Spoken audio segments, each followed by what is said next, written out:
And welcome everybody to another episode of Tidal Flooding Talk, brought to you by the New Jersey Coastal Coalition and our broadcast partner at Triax 57 News. You can catch new episodes every Tuesday wherever you are on social media.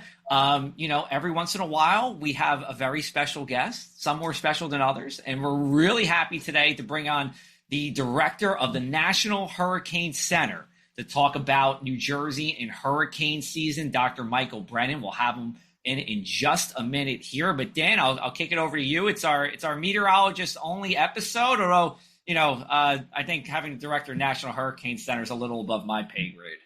Yeah, I think there's no better guest to kick off hurricane season. June 1st to November 30th. Of course, you can always start a little earlier or go a little past those deadlines. But yeah, no one better. And, National Hurricane Center works so hard at, spreading awareness, preparing us for the season. And then, of course, they prove their worth during the season with the forecast they put out. And the preparedness, the forecasting during and after the storm, just no better guest to have than who we have today. So really looking forward to the next 30 minutes conversation. Yeah, absolutely. And we'll make one programming note, too, before we get into this. We are recording this on May 14th. So the National Hurricane Center's forecast will be out by the time you hear this. And you can find that at hurricanes.gov. So, if we're talking and something seems a little different than what you've probably seen covered in the news by that time, it's probably because of the timing of this. But otherwise, I think a lot of this information is going to be things you can take with you all the way through the end of hurricane season, and that's the point of it. So with that being said, we're going to welcome on Dr. Michael Brennan. He is the director of the National Hurricane Center in Miami, managing tropical cyclone and marine forecasts, warnings, and impact-based decision support services.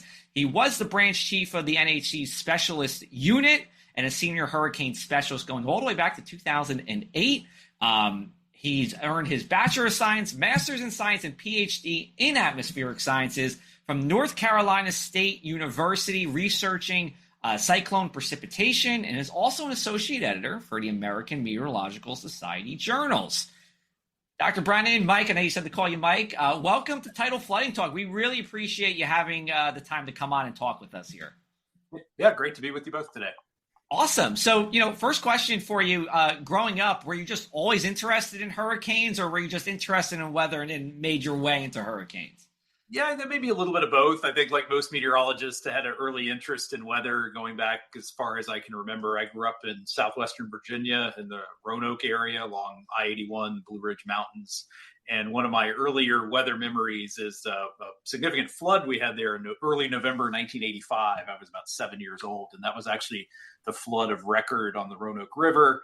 My grandmother lost her home in the event, so it was really impactful to me as a young kid. And it was actually partly due to the remnants of a hurricane that made landfall along the Gulf Coast. So there was an early connection there, but growing up in the mid-latitudes, I was pretty interested in all sorts of weather, winter weather, severe weather, hurricanes, not the direct landfall, but a lot of the impacts from inland storms. So yeah, just like most other Mets, pretty early interest in the career. Yeah, I tell people if you lined up 10 meteorologists in a row and asked them how long you've been interested in weather for, I'd say 7 out of 10 would say since like middle school or earlier. And that might even be a little low. I'm not even sure on that. But good to have you. And I was always interested in hurricanes myself. I used to draw like Africa and Europe, like hand drawn, and then on the Weather Channel, on the tropical updates, I would plot them when I was growing up. So it's, I don't know, something about the tropics for me too.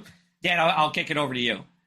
Yeah, Mike, it was Hurricane Gloria, 9-year-old kid in Rhode Island. Our Hurricane Gloria threw a tree on my house. And, that's why I'm a meteorologist today. I've been fascinated with East Coast hurricanes and, all hurricanes. I mean, they're just so impactful. And you mentioned it too. This was a question I had kind of saved up for later. It's not just the storm itself and where it makes landfall. It's the remnants. And we've seen that recently too, Ida, and so many storms. I'm in Pennsylvania now, Agnes, and just the storm, yes, is an ocean-based storm. And yes, that landfalling point is important and the coast can suffer the most extreme impacts. But, people who live hundreds and hundreds of miles inland, are definitely susceptible to tropical weather and the threats they bring. Yeah, absolutely. And I think Hurricane Helene last year was a poster child example for that, with the vast majority of the fatalities, the catastrophic impacts from the flooding and the winds. A lot of them happened well inland in portions of Georgia, now South Carolina, Western North Carolina. There were significant coastal impacts in Florida where the storm made landfall, but the fatality count there was relatively low. The vast majority of the impacts happened well inland. You mentioned Ida, landfall in Louisiana with only a handful of direct fatalities there, but more than 20 up into New Jersey, the New York metropolitan area, again, from the heavy rainfall.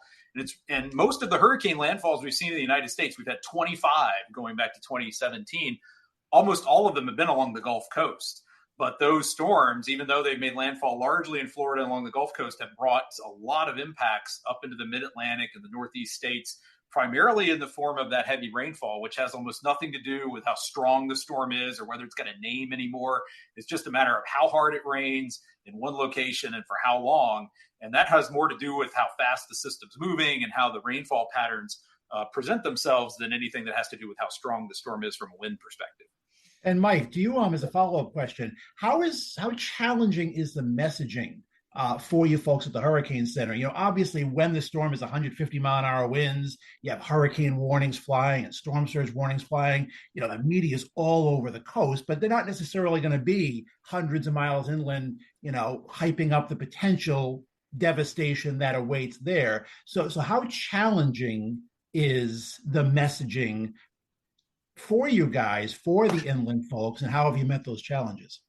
Yeah, it can be a challenge because, like you said, the coastal impacts are really important. And storm surge, as everybody along the New Jersey coast who remembers Sandy knows, has the potential to, still devastate coastal communities and kill pretty much the largest number of people that can die in a single day from a hurricane, from that particular hazard. So there's a huge amount of effort and attention that goes into getting people out of harm's way, especially out of those storm surge evacuation zones. But you're right, the threat doesn't end there. So it's not an or, but an and. You have to pay attention to the coastal impacts and the inland impacts. And during Helene, NOAA took the unprecedented step of putting out a press release to the general media out ahead of Helene's landfall that said, this storm is going to have catastrophic impacts, hundreds of miles away from where it makes landfall, really focusing in on what happened up in Western North Carolina, but also highlighting the significant wind damage and power outages that occurred across much of the interior southeastern U.S. So it's always a messaging challenge. Like you said,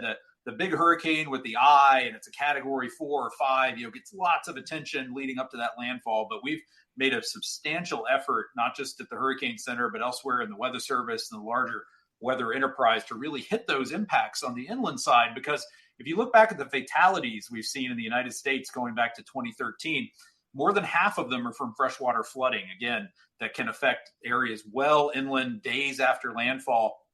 And that's been by far the biggest killer that we've seen in the U.S. from tropical storms and hurricanes since going back to 2013. To your point, Mike, even though we are the New Jersey Coastal Coalition, we do have towns that are inland that are part of the coalition as well because of the freshwater flooding, or even maybe, tidal flooding that's along some of the rivers as well. That's not immediately on the coast.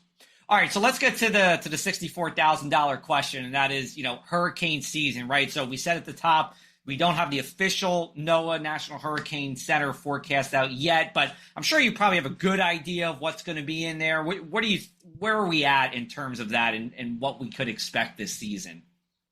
Yeah, well, there's always first I'll preface it by saying that no matter what any seasonal hurricane forecast says, everybody in New Jersey and everybody anywhere in any hurricane-prone area has to be ready to be affected every year, because while we may have some skill in predicting how busy the season's going to be overall, again, across the entire Atlantic basin, the Gulf, the Caribbean, we can't tell until a few days ahead of time, until we have a storm, what areas might necessarily be affected. So we could have a busy season and get effects. We could have a not busy season overall and still have a storm affect your area. But overall, El Nino and La Nina, that pattern of warm and cool ocean waters over the Eastern Pacific, is one of the strongest predictors as to how an Atlantic hurricane season is going to play out. This year, we're likely not having either of them in place, at least for most of the season. So that means that the conditions in the Atlantic, besides El Nino, how warm are the ocean temperatures? What does the wind shear look like, or the change in wind speed direction with height? what do the moisture and wind profiles across the basin look like? That's what's really going to determine the overall character of the season. So again, there are going to be storms. I can definitely tell you that. And our forecast doesn't come out until after we talk here today. But again, the message is that, we've been really busy for a long time. As I mentioned, we've had 25 hurricane landfalls in the U.S. since 2017. That risk is going to be there again every year, and people need to get ready. Awesome. We're going to take a brief break. We'll come back on the other side. We have plenty more with Director Brennan here on Tidal Flooding Talk. Thanks to the New Jersey Coastal Coalition, your flood insurance bills are lower and your streets safer from the reality of flooding. Since beginning in 2013, we build more resilient shoreline communities. Our member towns develop and share in best practices that anticipate future concerns and create flooding solutions. From our town-specific free web app for flooding information to our weekly Tidal Flooding Talk show, we focus on flooding 24/7. Visit www.njcoastalcoalition.com for more. And we are back with Tidal Flooding Talk. Director of the National Hurricane Center, Mike Brennan here. We were talking about the hurricane season forecast. One thing I feel like has risen a little more into public consciousness over the past couple of hurricane seasons is the Saharan dust or Saharan air layer, and how, it goes from Saharan Africa across, westerly all the way even to Florida and the Southeast. Is there anything you could tell us about that going into this season, influencing the hurricane forecast?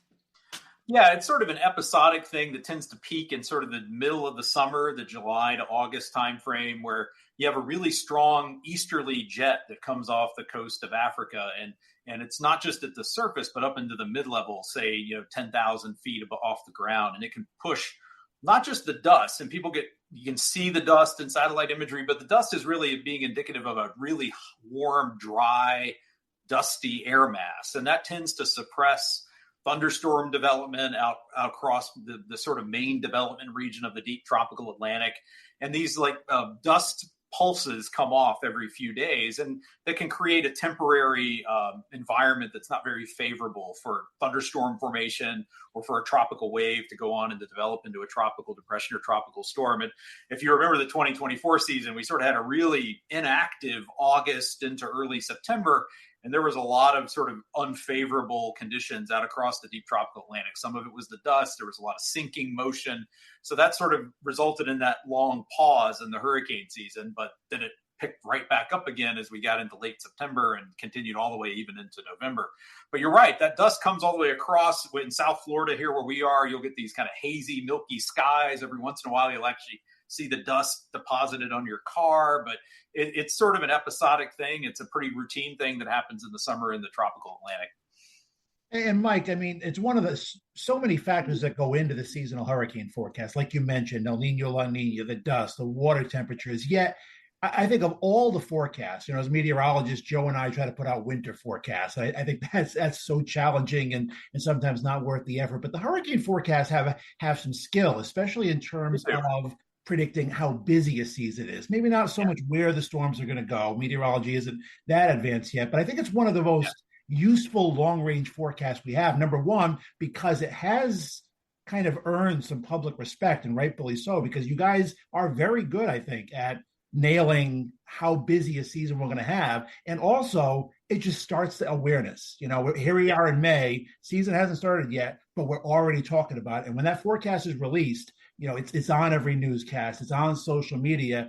It starts people thinking, okay, what's ahead for the season? So I think, you guys would be commended for that skill. And let me just ask you this, following up, how is there any possibility of improving, what part of the basin? Where is it going to be an East Coast year? Is it going to be a Gulf year? How are we coming as far as the science goes, kind of trying to improve that part of the long range forecast? Yeah, one of the challenges with the seasonal forecast is it really focuses in on those sort of classic hurricanes that develop in the deep tropics, that sort of main development region that stretches from the west coast of Africa across to the Caribbean. There's not as much skill in predicting how storms form at higher latitudes. Say once you get up into the subtropics or even into the mid latitudes, like say off the coast of the mid-Atlantic or northeast coast, we occasionally get storms will form up there. We really don't have a lot of predictability in sort of how that plays into the season. So that's one of the challenges, is the large scale climate signals and patterns that play into the seasonal outlook are really confined to those sort of classical deep tropical systems. And as you mentioned, where a storm forms has a lot to do with where it's going to go. And that's largely determined by the steering patterns that are present at that particular time. Now, certainly you could have a season where, the Bermuda high is stronger. It might shift the tracks a little farther west, where it's weaker, and you might have more storms recurred. But we don't have a lot of skill yet in being able to forecast those types of patterns and those types, especially landfall probabilities or anything like that at this point. But that's something that, in coming years, we may be able to get a little more skillful at. Mike, when every year National Hurricane Center usually puts out a list of updates or improvements from previous years, can you walk us through those for this year? Sure. Yeah, there's a couple that I probably would want to try to highlight. The first one is actually one we started last year, the experimental cone graphic that we rolled out in mid-hurricane season last year.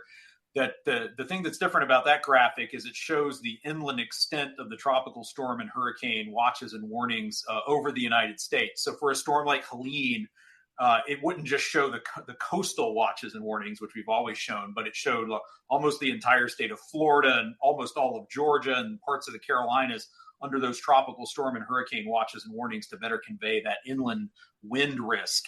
And that product will be available again this season. A couple other things that we're changing is going to be the concept of potential tropical cyclones, where we are able to issue forecasts and watches and warnings for systems that aren't yet tropical depressions or tropical storms. We've had the ability to do that since 2017. We've used it an awful lot. This year, we're going to have the option to start issuing those products even a little sooner, as up to 72 hours before we could see hazards like wind or storm surge affect land areas. So that'll allow us to get those forecasts out a little sooner, especially for storms that form near land, like in the Gulf or the Caribbean. Think back to Helene last year. Occasionally we have storms form off the East Coast that could bring hazards again within a couple of days, and it gets that forecast information out sooner. The other thing you'll see on hurricanes.gov that's new this year is sort of a large-scale rip current risk viewer, and that's a really important thing for folks along the New Jersey shore. Rip currents have been an underrated killer in tropical storms and hurricanes over the last few years, and actually, I'm looking at our statistics right now. They're actually the third leading cause of direct fatalities in tropical storms and hurricanes since 2013, responsible for more than 70 deaths. And in New Jersey, all the direct fatalities have been either due to freshwater flooding or rip currents. And the rip current fatalities are really concentrated in states with East Coast facing beaches, Florida, North Carolina, and New Jersey. They're all three kind of right up there in rip current risk. And having that rip current risk highlighted on hurricanes.gov will help people and be one more way for people to know that, hey, it might not be safe to get in the water when you go to the beach, and a great reminder to folks to not get into the ocean if you don't think it's safe to do so. Excellent. And that's a good point too. The rip currents. I think it was one year, Mike, if I'm not mistaken, in the early 2000s, where rip currents were the leading cause weather fatality of anything across the country, like tornadoes, hurricanes. Yeah. It beat them all out. Granted, it was a quiet year, but it is kind of an underrated threat. There could be hurricanes hundreds of miles off the East Coast, and you still have a threat, especially on the beaches you highlighted. But it's nice to see the Hurricane Center is always improving their products, always trying to increase their messaging. And as a New Jersey resident, I know some things that have come out of Sandy or storms back in the 2010s that are great, valuable products today. Number one, the storm surge warnings. Yeah. That's something that wasn't issued, 15, 20 years ago. But with storm surge being so huge, that's probably one of the most important and valuable products you issue now, right? Yeah, exactly. The storm surge warning sort of started to get thought about after Katrina in 2005, but then we had Ike in 2008, Sandy in 2012.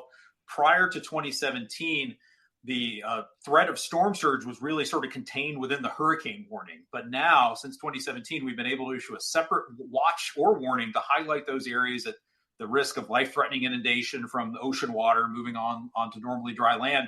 And because it's not always lined up with where the wind threat is the greatest. So you can think about if we had another event like a Sandy, we would have storm surge watches and warnings up for parts of the Jersey Shore. They can, again, extend well inland, not just immediate barrier islands, but up rivers and into bays and creeks. And again, the important thing about the storm surge warning is it's really meant to support evacuation decisions that are made by local emergency managers. And again, remind people that, hey, if you've been asked to leave, here's another reason to get out. That storm surge warning is going to go off as a wireless emergency alert on your phone. It's going to target where you're located and let you know that you're at risk of that inundation. Okay, thank you. And again, we are talking with National Hurricane Center Director Mike Brennan. We're going to be back with our third and final segment of Tidal Flooding Talk right after this. Stay with us.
And welcome back to Tidal Flooding Talk. Meteorologist Joe Martucci and myself having a great conversation with National Hurricane Center Director Mike Brennan ahead of the start of the Atlantic hurricane season, June 1st to November 30th every year.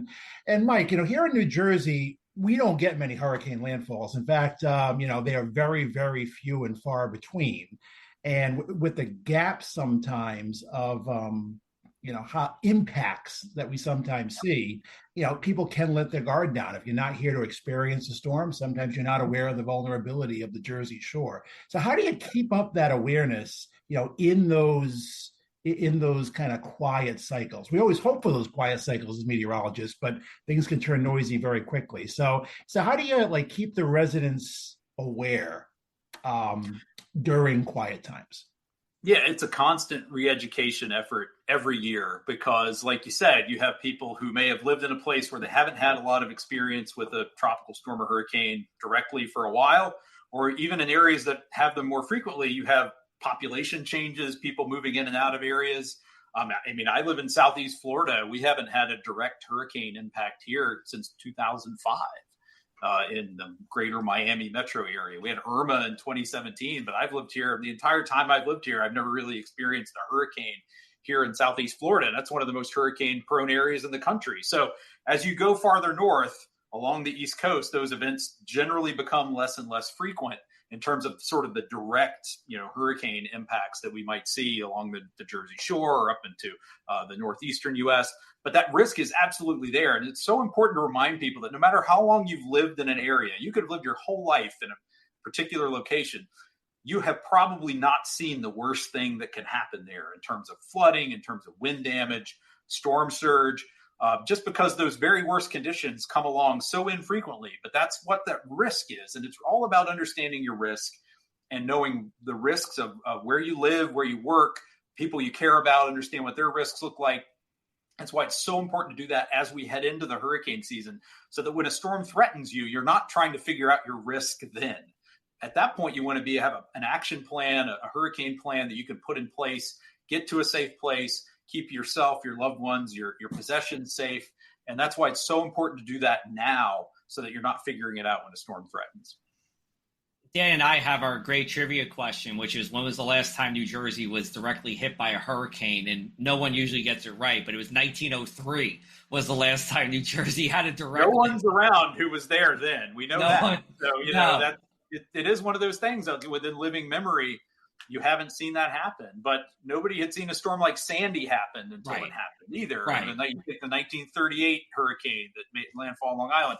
That's, again, a storm of record. But it can come along infrequently, but that risk is absolutely there. And you think about now, how many more people are there? How much more stuff is there? The risk profile continues to grow in coastal communities in the United States because we have more people, we have more things, the potential for loss of life, economic impact continues to grow every year. Yeah, and we say that at the coalition, it's great to come to the Jersey Shore 360 days a year, but there's going to be those 5 with tidal flooding that's significant, and every once in a while some kind of tropical system or remnant storm that comes. But I want to ask you this, and I'll just say it. My question is, if Sandy was to happen today in 2025, what would be different in terms of the approach, or what kind of watchers or warnings would be issued, for residents here? Yeah, at this point, if we had a storm like Sandy, we would likely put up hurricane and storm surge watches and warnings, even for a system that was in some sort of transitioning state. We right after Sandy, within the next couple of years, we sort of gave ourselves that ability through what we call post-tropical cyclones to be able to keep tropical watches and warnings up through that sort of change in structure of a storm. And I think that would definitely help with the messaging. Again, and now we have a storm surge warning that we didn't have at all back in 2012. So we'd be able to better highlight and give people a much better idea in terms of graphics and products, what kind of inundation they would need to prepare for, not just the general public, but in the media, the emergency management community, to be able to visualize what that flooding footprint could look like and help make better evacuation decisions. And I think, too, like our forecasts are a lot better now, 13 years later than Sandy, in terms of our ability to not just forecast track, which has always been steadily improving, but our ability to forecast intensity and even structural changes is much better than it was, 10 or 15 years ago. So I think overall the messaging would be better. We have different ways to try to reach people. We do a lot more on things like social media and live streams and have better products and services to kind of provide across the board. And we have a much better focus within the National Weather Service in particular in supporting decision support services to emergency managers, not just from here at the Hurricane Center, but also from our partners at our local weather forecast offices, like the one in Mount Holly or the one in Upton and Long Island that cover the New Jersey coastline. And so I think in general, the messaging and the information would be improved compared to what it would have been during Sandy. I mean, one of the great things about, two great things about hurricanes, but one of the luxuries you guys normally have, especially with those long track storms you mentioned, is time. Right. You track them off Africa, 10, 12 days sometimes of watching and kind of alerting the public. Is there a fair, and you mentioned like the Long Island hurricane, and I grew up in New England and, studied that intensively. I mean, that roared up the coast and no one knew it was coming. Like if you have a home brew, something close to the coast, something that develops off the Carolinas where you may not have that type of lead time, what type of challenges does that kind of give you guys? And how did you change your approach where instead of 10 days of hype and advance warning, you might have like a day or two?